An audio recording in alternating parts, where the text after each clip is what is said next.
Bang ding ding, trademark. He come out 6'7" tall. Bang ding ding, one is star. Bang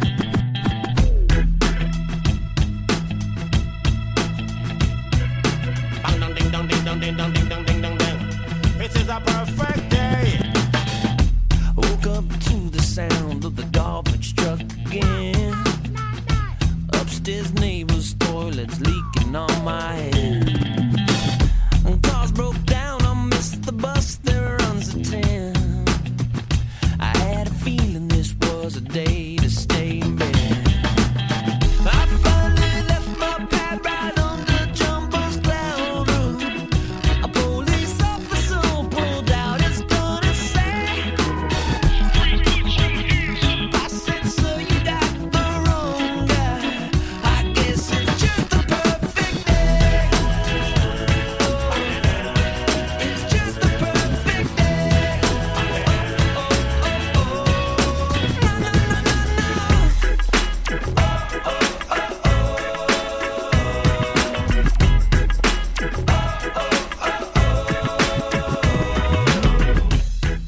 Hey everybody, welcome back to Eggs. Today's guest is Steven Goodman. For more than 30 years, Steven, President and CEO of SHG Planning, has provided insightful solutions to the challenges of business succession, wealth preservation, retirement, and charitable planning. Steven currently services hundreds of clients focusing on the needs of owners of closely held businesses and high net worth individuals. He's the author of Business Succession Planning, a guide to transfers, sales, family harmony, and minimizing litigation, and has also written numerous articles for leading trade journals. Here to talk about family business succession planning, estate planning, life insurance, planning for retirement, and preservation of wealth, please join me in welcoming to the show our guest, Steven Goodman. How are you, Steve? Hey guys, how you doing? Thanks Doing for real- having me. Yeah, we're doing real well. Thanks for coming on. Glad to have you. Thank you very much. So we like to do a little quick background, like the history of our guests. Can you give us a breakdown of kind of how you got started in the industry and how you got to where you're at now?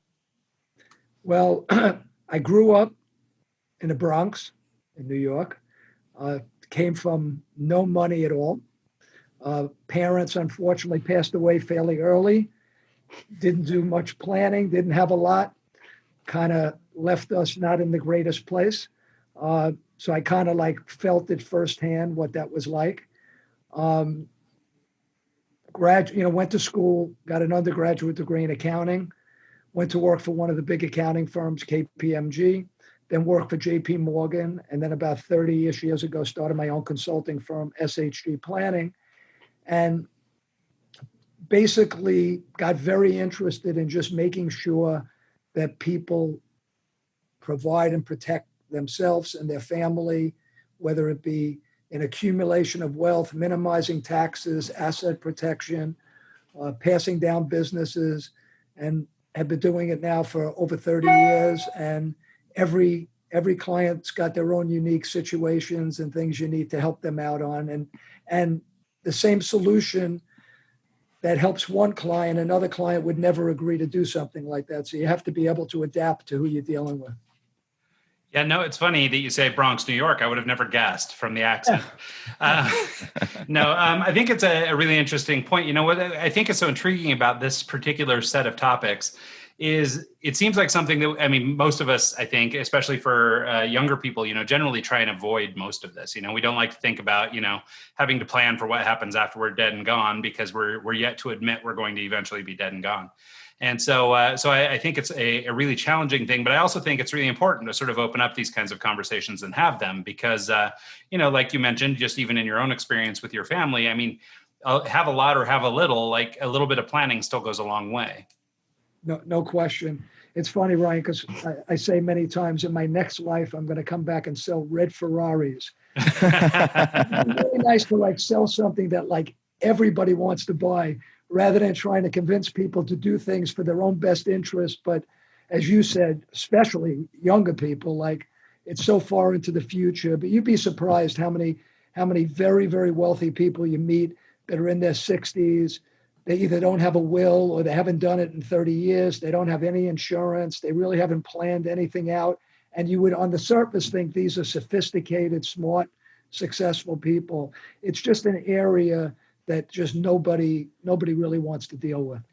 Well, so maybe that's an okay place to start out is, with the will, for example. I mean, it's maybe or at least in my mind, seems like maybe the lowest barrier to entry, the easiest version of some type of estate planning you could get into. Can we talk a little bit about, do I need a will? When's the right time to get one? Well, look, almost anybody that's an adult should have a will. Let's start with the basics. So let's look at the most simple thing.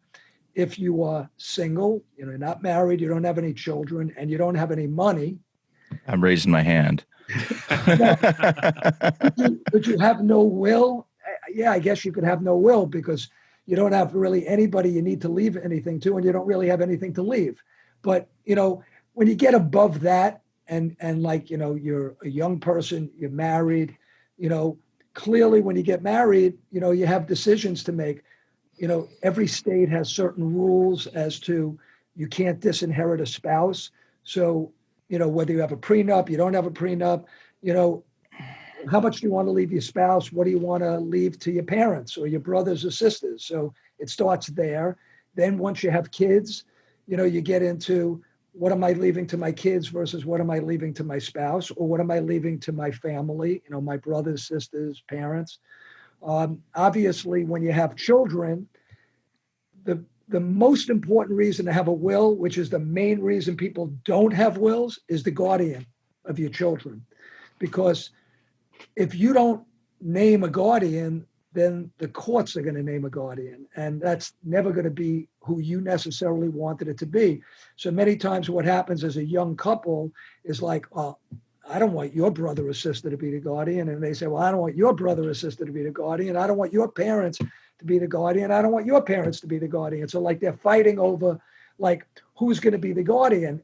But the funny thing is that unless they die together, which let's face it is very, very unusual, whoever they pick when the first one dies, the other one's just going to go redo their wills and pick whoever they want to be the guardian. So really that fight is really only over if they go off a bit with to jointly die and somebody has to be the guardian. But it's so important to pick somebody to be the guardian because, you have to really think it out. And you have to talk to the person you're picking as a guardian. Do they want to be the guardian? You may think, oh, my brother's a great guy and my sister, take care. And they're like, I don't want to take care of your kids. My house isn't big enough. I don't, I got enough stress dealing with my kids. I mean, picture in this day and age with COVID, with parents, homeschooling kids, they're home from school. Now I got my brother or sister's kids I got to take care of at the same time. And you can just imagine the stress that could bring into a house. So, you and your spouse have to decide who you want, and you have to make sure they want to be picked. So, like in the most basic stuff, even without money, once you're married and you have children, you have to have a will. Are there many young people that don't? Of course, because they don't think they're going to die and they don't want to deal with it. Well, and I suppose it makes sense even for a single person to have maybe at least something. I mean, I suppose by default things maybe go to parents or siblings or something. But even if you were a single person, you'd still maybe want to be able to dictate, X, Y, or Z goes to my friend Jerry, and this goes to my mother, and this goes to whomever. I suppose you still might want to have a little, control over what happens to your things. Well, Ryan, you're 100% right. If you have something, if you have assets, I mean, like I said before, if you have no assets and no family, there's nothing to pass through the will. But if you have even anything, even if it's $50,000 in a bank account, who gets that? Because if you don't name who gets it, then what happens is the state determines it, and it may not necessarily be, they're not going to give it to a stranger, but between your siblings and your nieces and nephews and your parents, how you may want to divvy it up may not be how the state will divvy it up. So in the most basic, simple terms, you should have a will. And then obviously the more assets you have and the more complicated your situation is, the more important it is to have a will. Well, let's break down a complicated situation. Say you have a successful business and you have 4 kids. How do you kind of go about breaking the business apart and leaving it to your kids in a will? Bingo, you started out, this is like the heavyweight match. The roundhouse at the first question. Well, that's really my baby. That's really where I focus my energy. As you mentioned earlier, I've written a book on the subject. That is an impossible question to give a blanket answer to, because everybody has different feelings about it. So I'll give you an example. I used to do a lot of seminars. This is even pre-COVID days. And you'd sit around for dinner after you did the seminar, you got to know the people. And like, I remember one evening I had a table of 4 couples and they didn't know each other. But they were like fun people, and they were like very open and joking and having a good time. And like, I sit down after the seminar and one of them asked me a question like, well, like, I have multiple kids, like, what do you, initially they said to me, they didn't ask me why. They started with, I know what to do. When I die, I'm just going to have them sell the business and just divvy up the money amongst all the kids. Okay. Then the second one goes, you're crazy. You spend all these years building up this business. It's like a family member. Like, I would never do that. I'm just going to leave the business to all my kids. And then the third one goes, you're crazy. How do you leave your business to all your kids? You have 1 kid in the business. You have 2 or 3 kids not in the business. That's a nightmare. You're going to leave them fighting one another because 2 of them don't even know anything about the business, and they're going to dictate to the one who's in the business what to do. And then the fourth one says, you're all crazy. I'm going to leave the business to my kid in the business, but I'm going to leave shares to the other kids, but they're going to have non-voting shares, and I'm going to give the voting shares to my kid in the business. And then they looked at me and they said, well, Steve, what's the right answer? I'm like, every single one of those answers may be the right answer for you, because my job isn't to tell you what to do. My job is to tell you what are the different things and different ways you can accomplish your goals, and what are the pluses and minuses. And then you have to decide as a business owner. So generally, like, if you were to say to me, what's usually the best approach, assuming that you have the right group of assets, the best approach is normally to leave the child that's in the business. And if you could find a way to treat your other kids, I'm not going to say necessarily equally, but in your mind as fairly as possible, because you have enough other things to leave your other kids, that's going to usually be the best way to do it, because they're still not going to be happy, because one of the kids who gets the other things is going to think their brother or sister who's getting the business like, oh, this is baloney. Like, dad built this business, or dad and mom built this business. Like, my brother has nothing to do with this business's success. And he's being handed this business. He's going to make a lot more money than we're making with this business. And he didn't really have anything to do with that. And then this son or daughter that's in the business is going to say, the only thing I was left is the business. I don't have anything other than a business. So there's a lot of risk here with this business. If this business doesn't succeed, I'm done. Plus, if it's a big business, that son or daughter owes major estate taxes on the value of that business, and they don't have any liquidity. How are they going to pay the taxes? So he's sitting there, or she's sitting there going, I'd rather be like my brothers and sisters and get, X millions of dollars of cash or some real estate, and I have no risk, and I can kind of go on with my life. So it's very, very, very complicated. And I can, as we have our talk today, I can go through and give you very, very specific fact patterns of things I've seen and the kind of problems that arise out of it. Yeah, it's interesting. We've had sort of a small version of this, that a will addressed in the first place, but then when it got to the second generation, it sort of became a problem. So it's sort of like what you're describing. We have a family cabin grandma and grandpa built, and they, between the 2 of them, had 5 children. So they passed down this thing in equal parts across the 5 siblings. And, now just recently, one of those siblings has passed away. My mother, for example, just has me, an only child, where some of my other aunts and uncles have several children, 3 or 4 kids. And so there's, we're sort of already looking down the line and looking at the problem that when this comes to the next generation, if everybody were to just get sort of their share, right? So they, my aunt and her 3 kids split it up, and each of them get a third of her shares. but my shares, because I'm the one only child, become more powerful than everyone else's shares. That, like, what's that going to end up doing? And, so we're already sort of experiencing that on such a small level, but I can imagine when you're talking millions of dollars, things like this, or, large companies or big estates or whatever, I imagine it could get real messy real quick. Well, it's interesting you mention it because it's actually a very good example. That is what you just gave as an example is one of the best scenarios of where fighting and conflict and litigation comes into play, because you hit it right on the head. Let's say you have there's five, siblings. So 1/5 theoretically is for each of the kids. And you now are entitled to 100% of that 1/5. So you could be saying, well, I get 10 weeks of the house is mine because I own 1/5. And then, one of the other sides has 5 kids and they each get, 2 weeks. And it's like, that's not fair. You're getting 10 weeks. I get 2 weeks. You should pay, much more of the expenses than anybody else because you're getting to use it the most. And like, it just becomes a nightmare. And that's why it's hard because it's like an heirloom to the family. Like, how much time has the family spent at that house and remembering grandma and grandpa, so many good times that it's like the family doesn't want to lose that. They want to keep that. But when all of a sudden 15 different people have to make decisions about should we put a new roof on? Should we, buy the property next door? You could just imagine what kind of fighting comes. Some kids have money, other kids don't have money. I don't want to spend money. You want to spend money. So sometimes those things, unfortunately, either you just sell the house and just give everybody the money and this way they can go buy their own houses, or maybe one of the people says, I really want this and I'll buy you all out so I can kind of have it.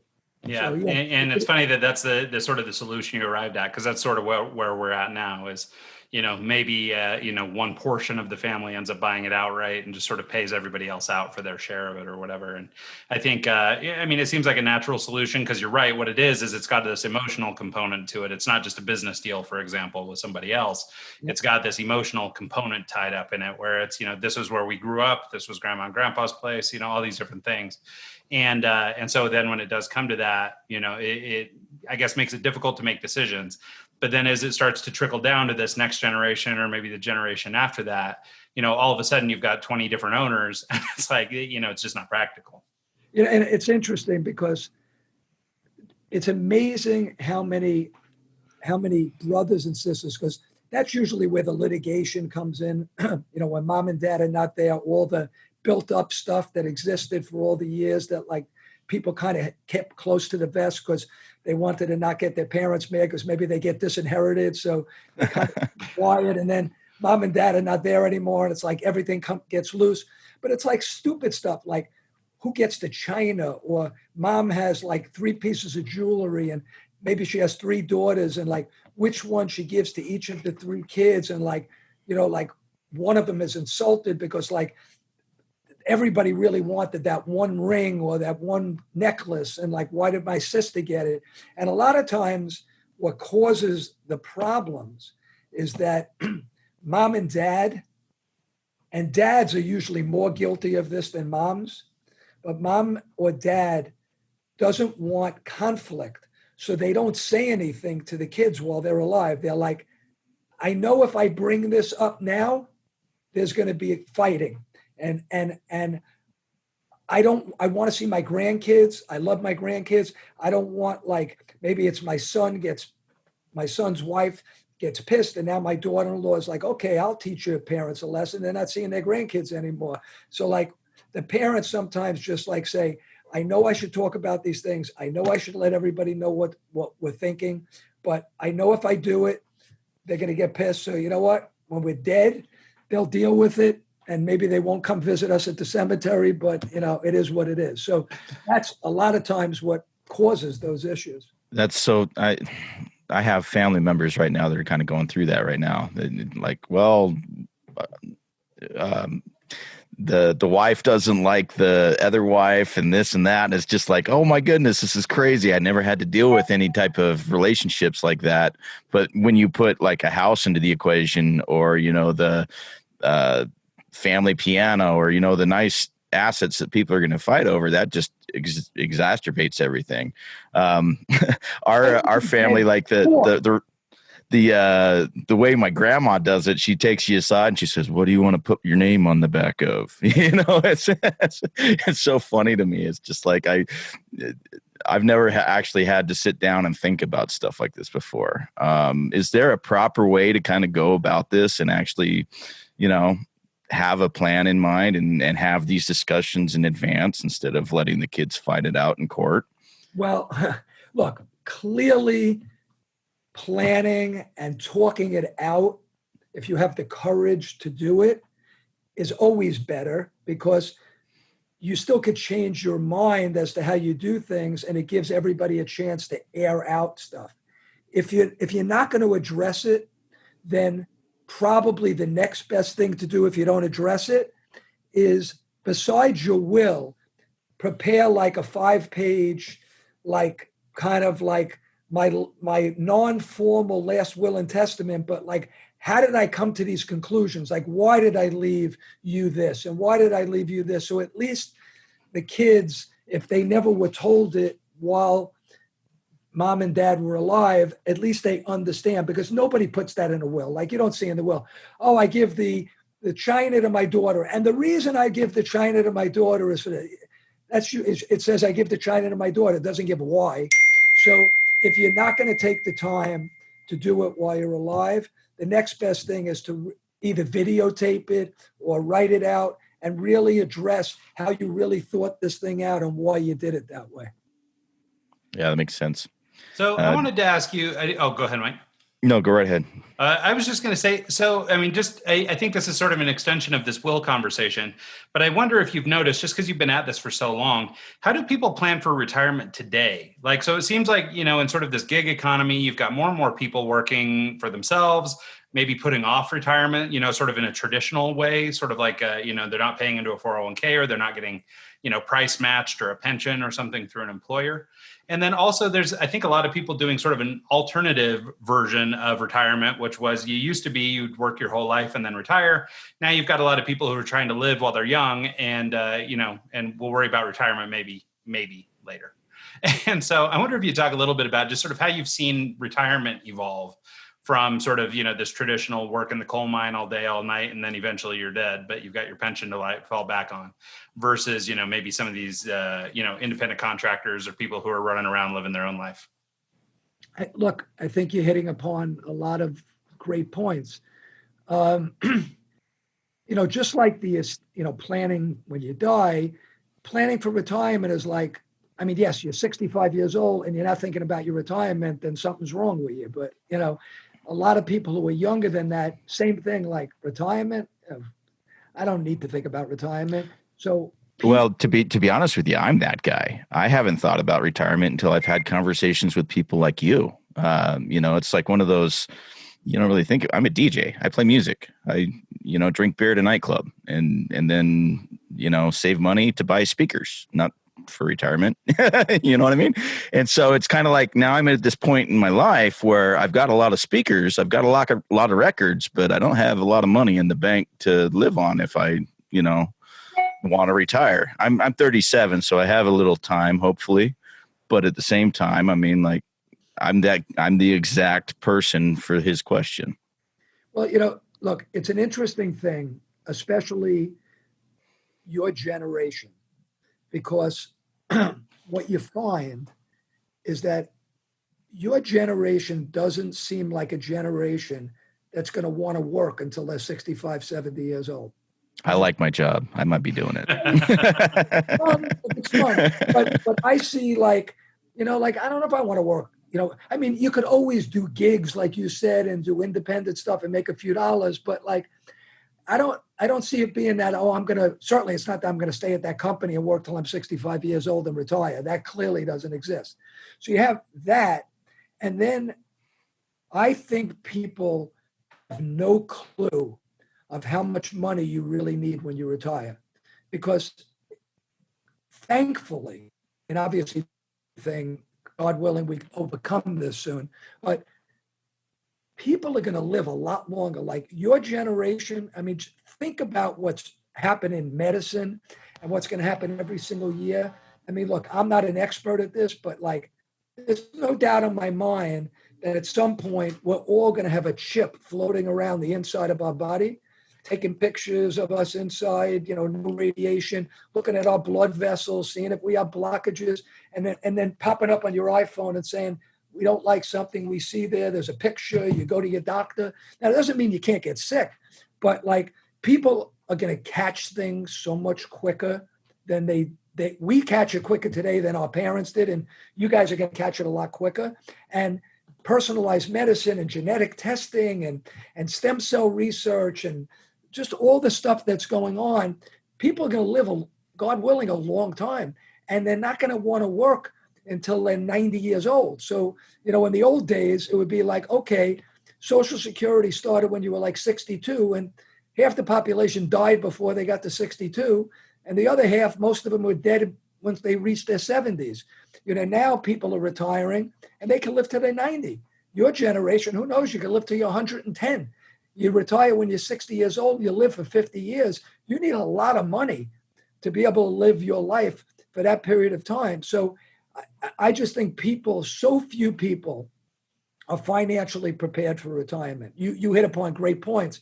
The old days of like working in the union or working at a big company, GM, and you have a defined benefit plan. And when you retire, they pay you, $100,000 a year for the rest of your life, plus Social Security, plus you could earn interest on your money. So if you had some money saved and you put it in a bond and you could earn 5%, now you earn nothing in a bond. You have no defined benefit plan, and you want to retire. Like, how are you going to live? We may not even have that Social Security by the time we're ready to retire. Well, that's another whole thing. So, and you're going to live long. It doesn't mean you're going to have major medical expenses. You may have to go to a facility and have long-term care, where today most people go into a facility, maybe they live 2-3 years. By the time I reach that age, there's going to be people living 15 years in a facility. You could have Alzheimer's and stay alive for 15 years. By your generation, maybe there won't be Alzheimer's, there'll be something else, but who knows how long. So I think you hit upon, a very, very important thing. And it's just, people are just unprepared for retirement, and they have no clue of how much money they really need. Because my definition of rich is you never have to work again, and you could have a long, long retirement and have more than enough money to never need to worry. That's a lot of money. Like if you're somebody that you're making $500,000 a year and you're spending $200,000-$300,000 a year on your lifestyle, and you retire when you're 65 years old, you need millions of dollars to make sure there's enough money there to live through your retirement. And I've spoken to friends of mine that make a lot of money, that are smart people. And like, I sit there and I go, I don't say this to them, but to myself, I say, you're just clueless. You have no idea how much money you need. And some of them are in businesses, and all of a sudden they retire from their business and they don't realize now how much in expenses they now have to pay for personally that they used to pay for in their business. So they kind of never even thought about it. Now their car lease they're paying for personally, their health insurance they're paying for personally, a lot of their meals and entertainment they're paying for personally. And they have no idea the amount of money you need. So clearly when you're young, the more you could put away when you're young, that just gives you a lot of runway. As you get older and the longer you wait to start putting money away, you need more and more and more to put away, and it becomes more difficult. So how do you start? I mean, for me, like if I were to go as a self-employed person making $80,000 a year, what do I do?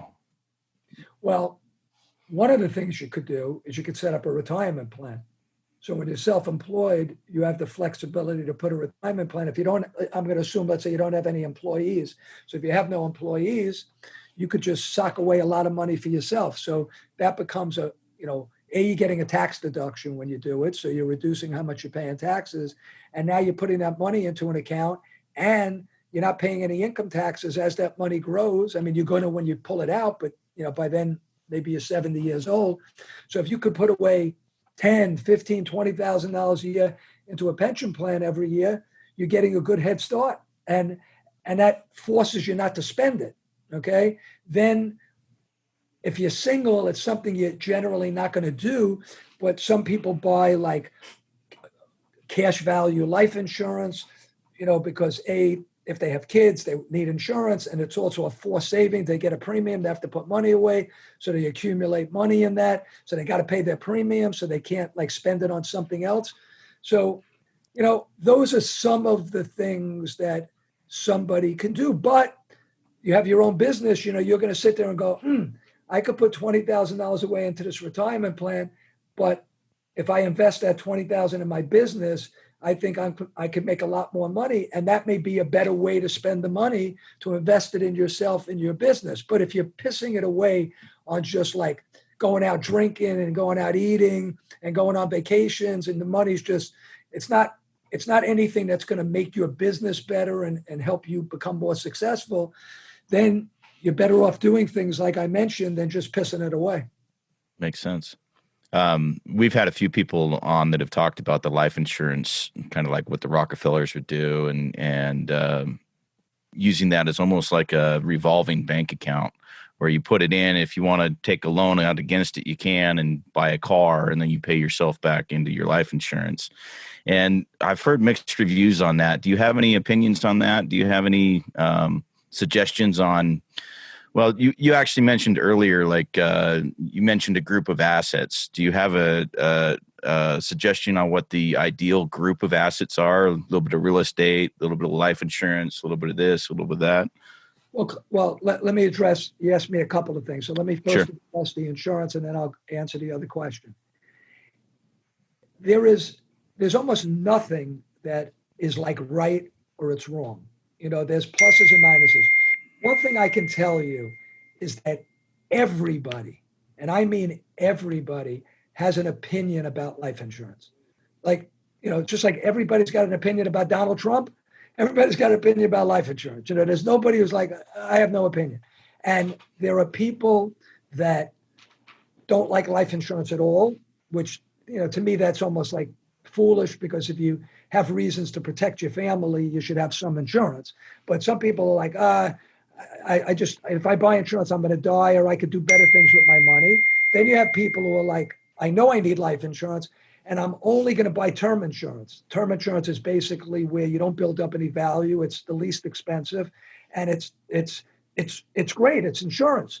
It's a great product. Everybody who has life insurance needs term insurance, should be part of it. And then you have whole life and variable life and index life. You have all these others, which, we could do a whole show on these things. That there are a lot of people who say, I don't think of life insurance as an investment. Like, I'd rather, buy term insurance and invest my money in something else and get a better return. And that's not necessarily wrong.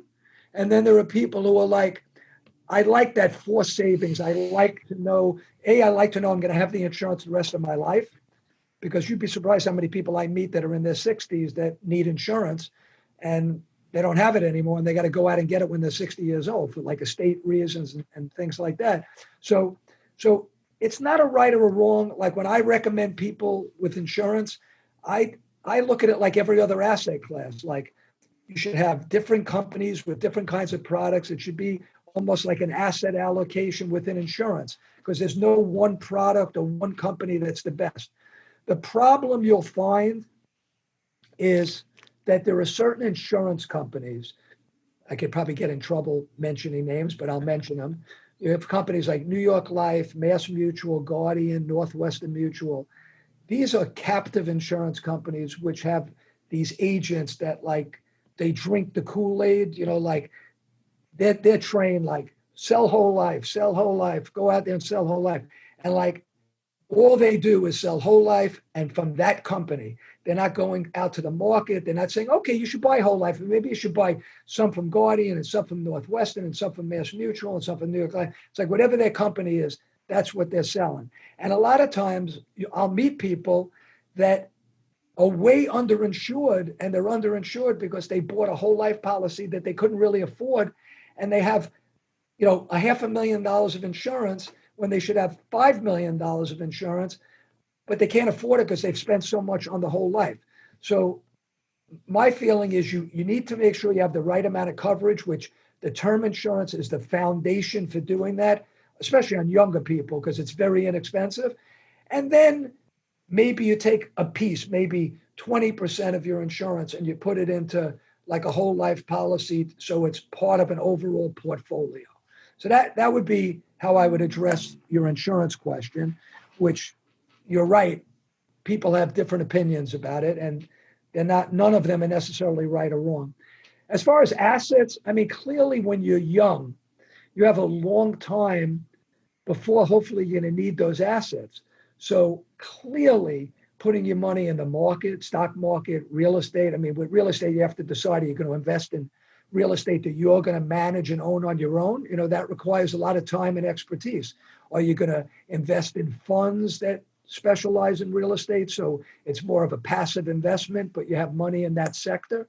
You know, people should have a diversification of assets. And as when they're young, those assets should be geared mostly towards things that have a big upside from a return standpoint and have more risk because they have time to, you know, to deal with that risk. When you're 60 years old and you're going to work for another 5 years, you have to have a different perspective on how you invest your assets because, you know, look what happened in the market. I mean, you know, when this market went down 35, 40%, a lot of people sold. They couldn't deal with, they were too afraid.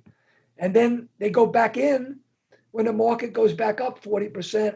And that's how you lose a lot of money in the market. So you have to be able to deal with that. You have to know who you are and your character. But if you're young and you can kind of put blindfolds on and say, I don't need this money for a long time, clearly having your money in a diversified asset, you know, base of real estate and stocks. Young people shouldn't have a lot in bonds, especially today where you can't earn anything on your money. So I'm hoping that answers your question. It does. The reason I ask is like my parents are the perfect example. They a lot of their retirement's in the market, and having it dip down low is super scary for them. And real estate's the other one for them. So it's kind of like, you know, is the market the place to put? Is you know, like when it comes to retirement, when do you pull it out of the market? Do you just leave it in there and then let your kids inherit that, or it's kind of this weird. You almost have to go to college to know how to manage your finances, and a lot of us don't do that. And so there's a lot of questions out there, a lot of you know, like, what if, you know, how. You're the expert. That's why we have you on. So it gets back to what I said before. You know, unfortunately, there's no right, wrong. So within every age group and wealth, you have to look at the personality of the people.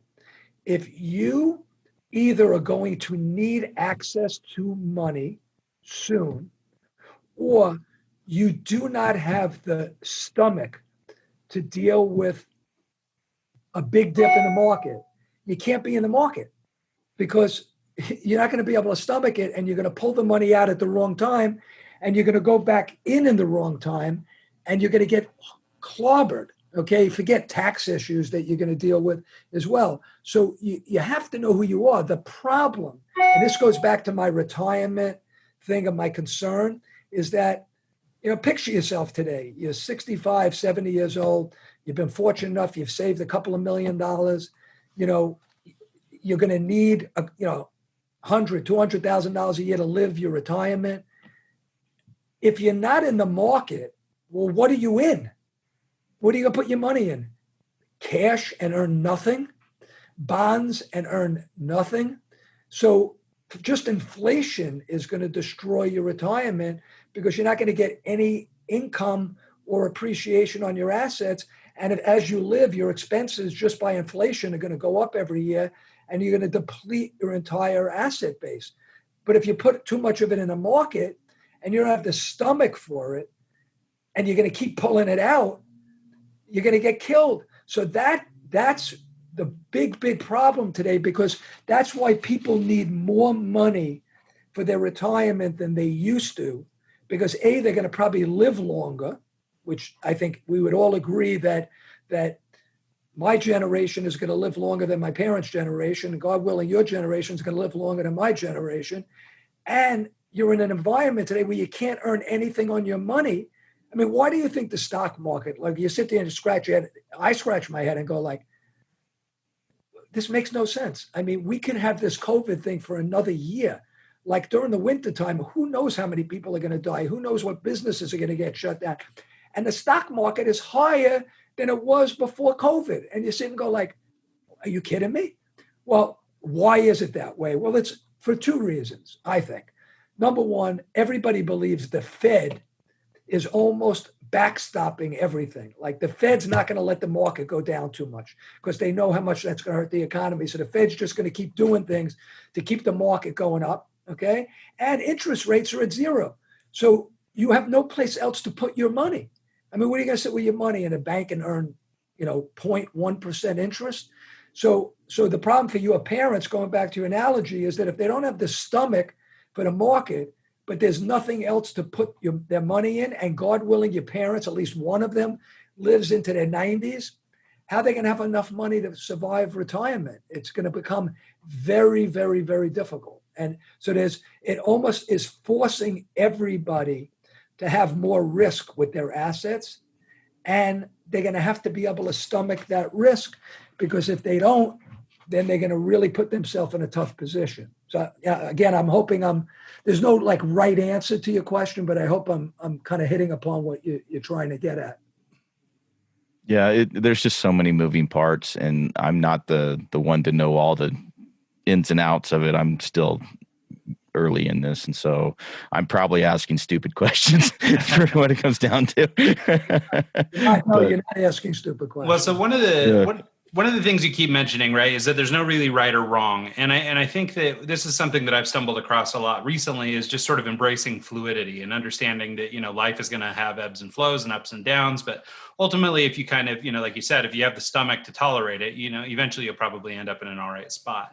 And, of course, no guarantees. And knowing that there's no rights and wrongs, I guess, what are common mistakes or things that we could avoid? So we've spent a lot of time talking about sort of individuals and how an individual might prepare for retirement. But back to the ideas, when we're I guess on both the personal side and sort of the business side, are there, I don't know, certain mistakes you see or certain pitfalls that people are stepping in with regularity that might be things that could be easily avoided if they're pointed out in advance? Yeah, there's probably a lot. We can kind of bounce all over the place. So let me try to think.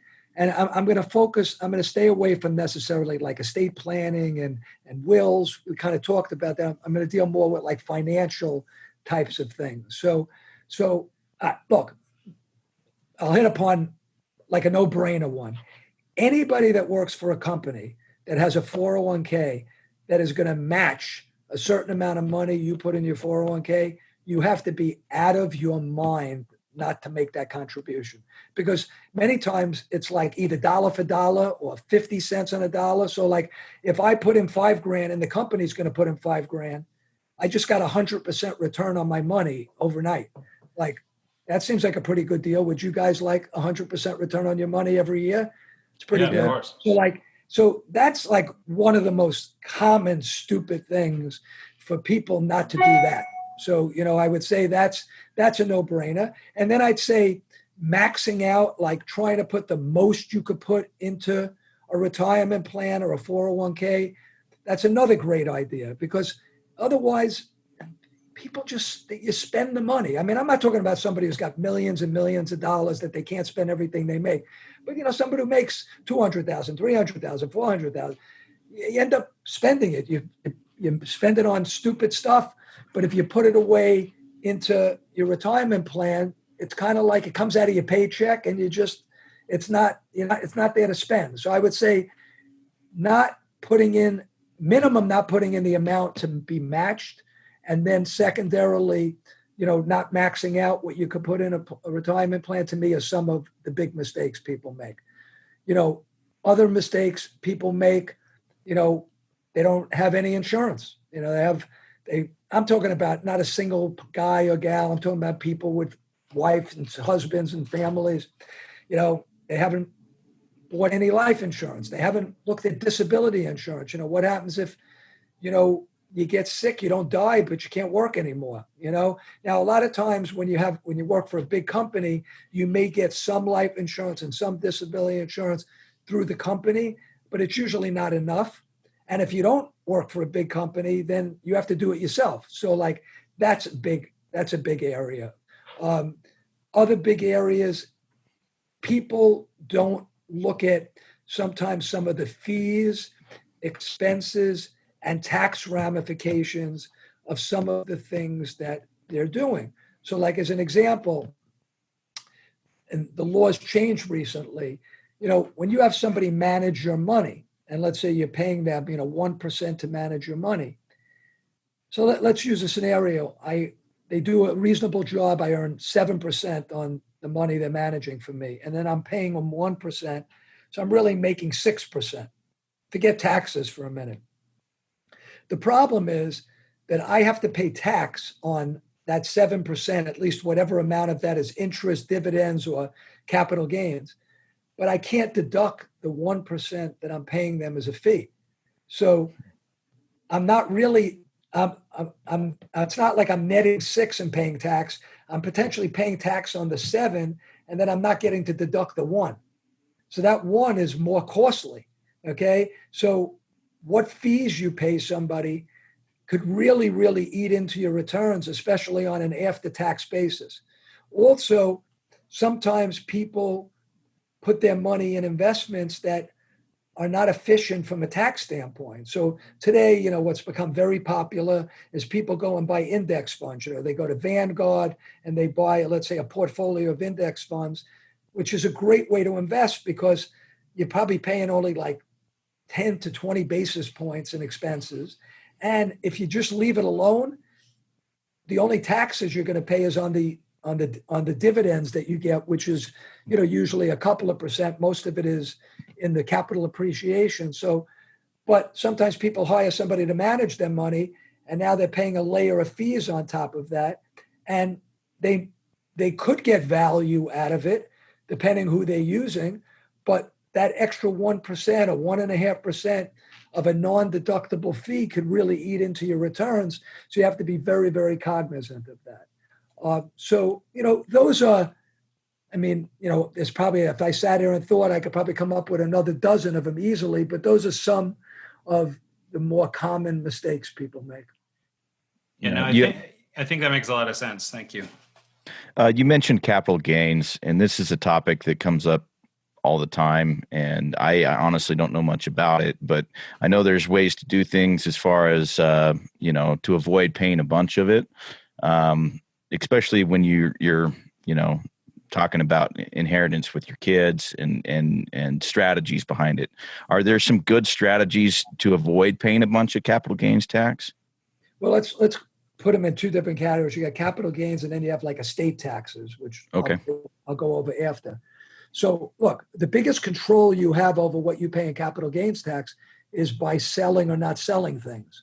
So when you sell Apple, a particular stock, or a mutual fund, or a fund, or something that you sell to get out of, either because you need the money or you're concerned where the market is, you're going to pay capital gains tax. And things that you sell that you hold for less than a year, you're paying short-term capital gains, which is taxed like ordinary income.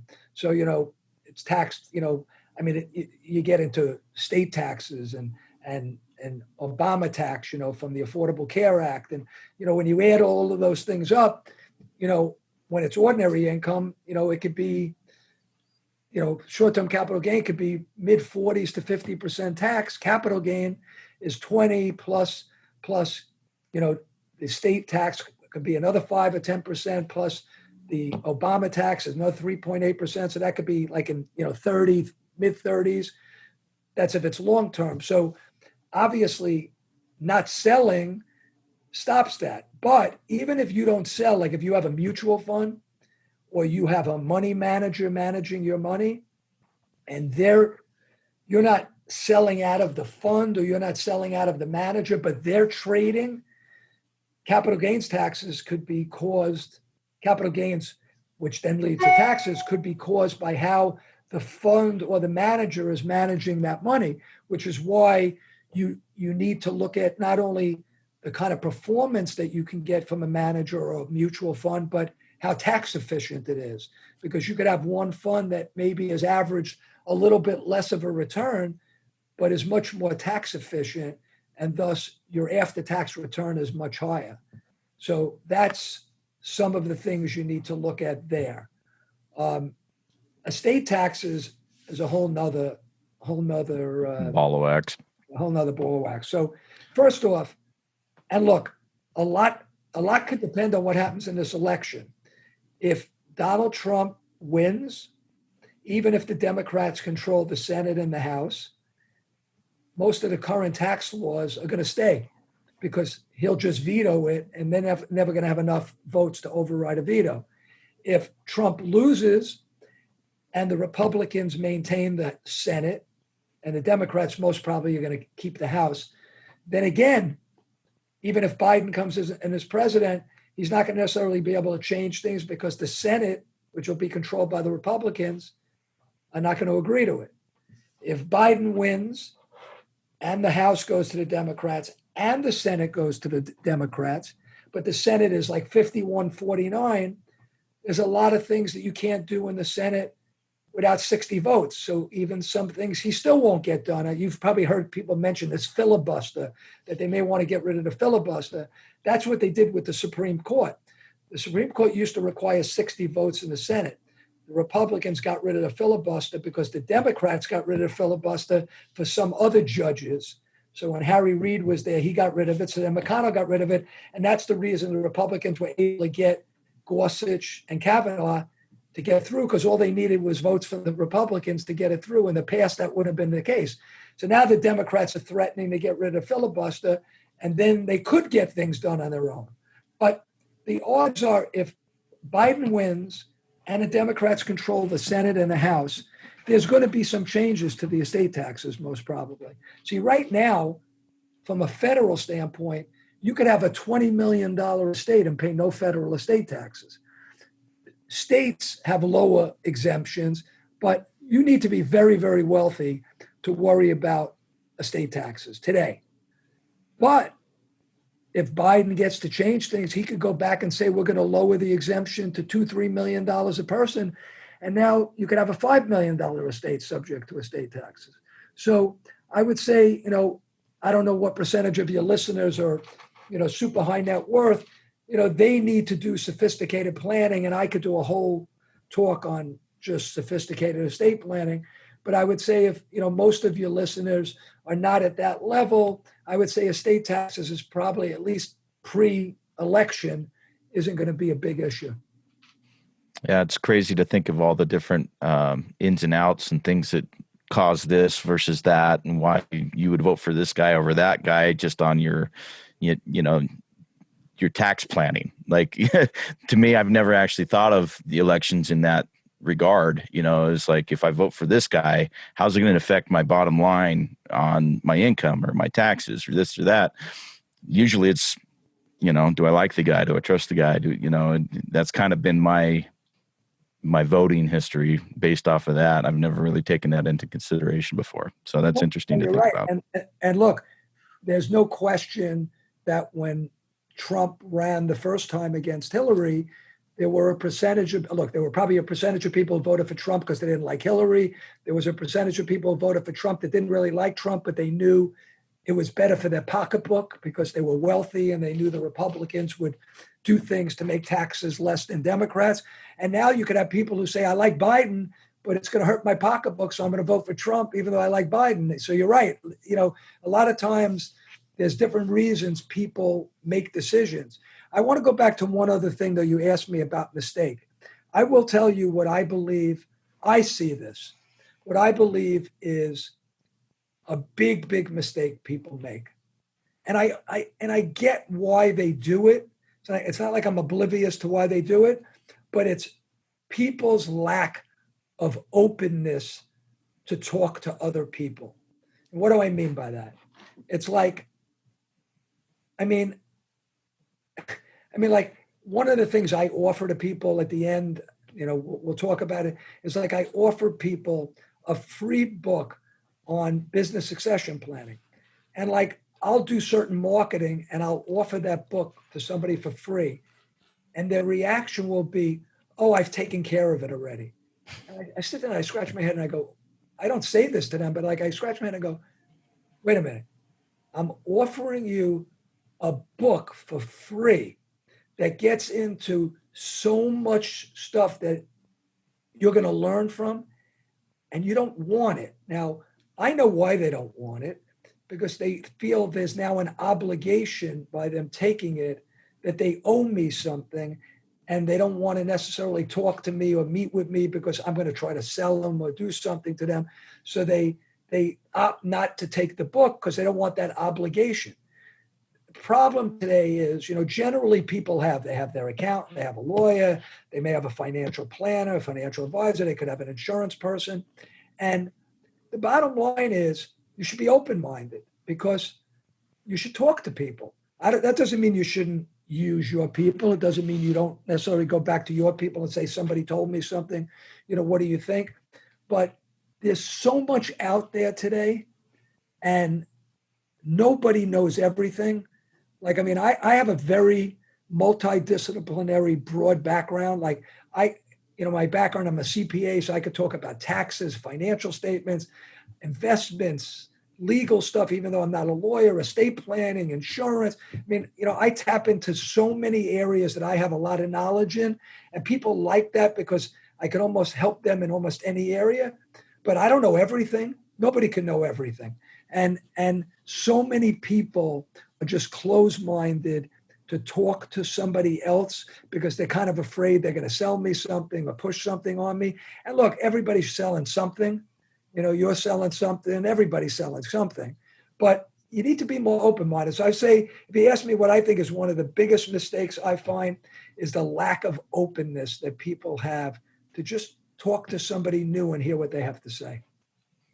No, I think that's great. And, and it is a challenge. Like Mike mentioned earlier, we've had a lot of people on talk about insurance, things like that. Like, it does get a little bit noisy out there sometimes, and I think the internet and social media and stuff contribute a lot to this, where, it would be much easier to hear somebody out if you weren't being blasted with 12 of those every day or 50 of those or 100, or, whatever. And so, but I definitely agree with the sentiment.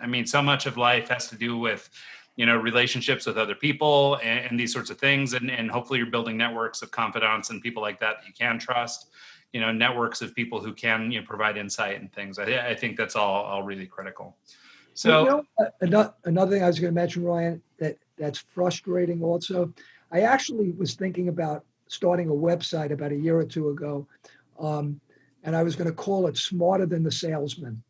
The idea of the site was going to be a site to educate people, and so they had a place to go to without anybody selling them something, to really get into all the weeds of things and be, in essence, the worst nightmare to a salesman, because the knowledge, that site would know more than most salesmen know, and they don't want the client to be that smart.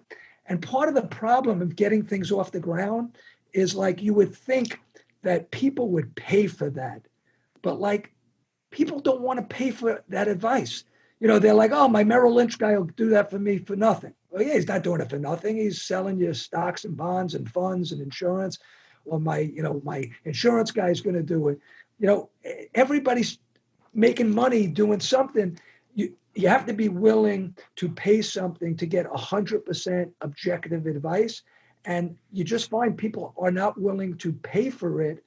They want the advice, but they don't want to pay for objective advice. So they go where they don't have to pay for it, and then they're not getting objective advice. So that's another kind of catch-22 that exists. Yeah, no, I think it's so true.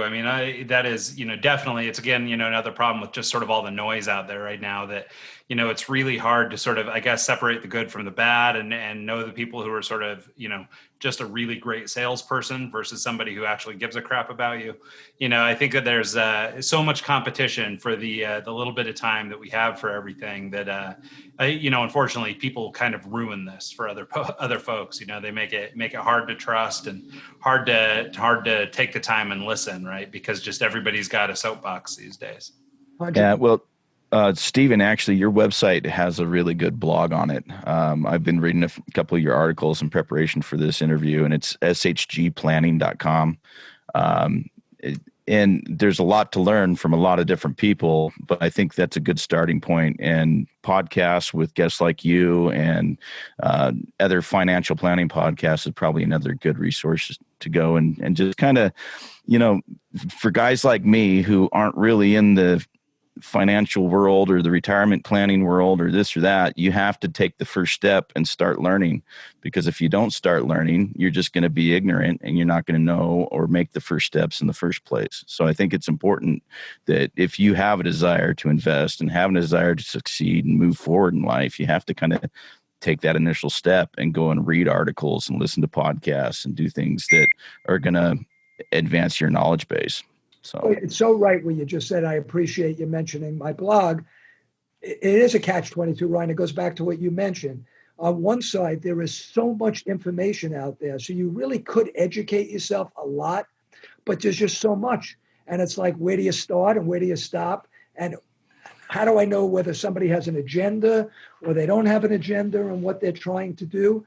Like the easiest way for somebody to do something is, you always have the ability to say to somebody, I will pay you for your time. How much do you charge per hour? But I don't want you to sell me anything. I mean, you always have the ability to do that. And the two reasons that doesn't work a lot of times is A, the amount that somebody's going to charge you is going to be if they're going to do that, they're going to charge you enough money that you're going to sit there and go, I don't know if I want to pay that amount of money.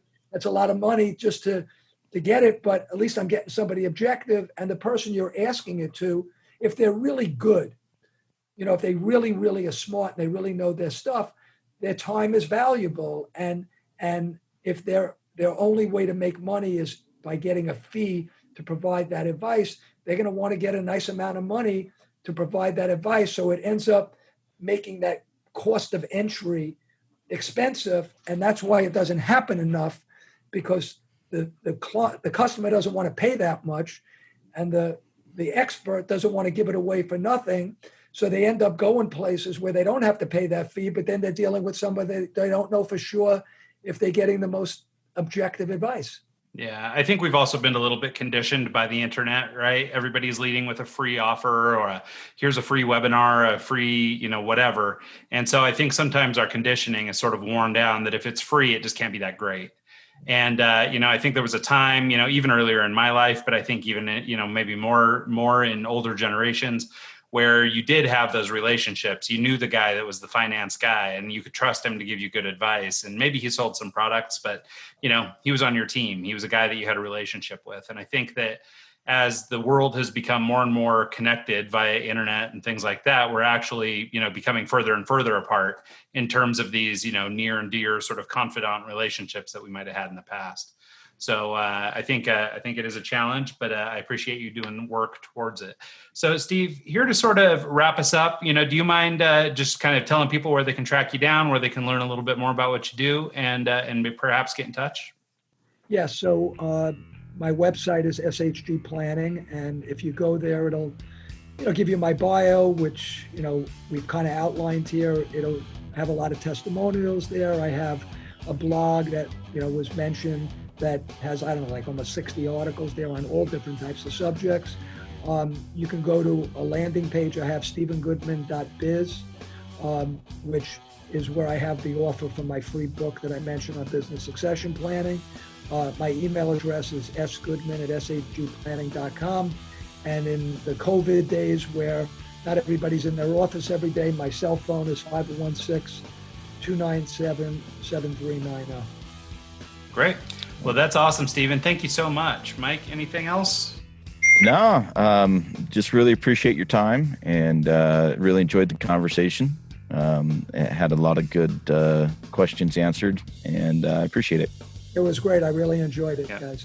Well, so thanks so much to our guest, Steven, Mike, and I, and thanks to everybody who tunes in this week and every week, and we'll see you all next time.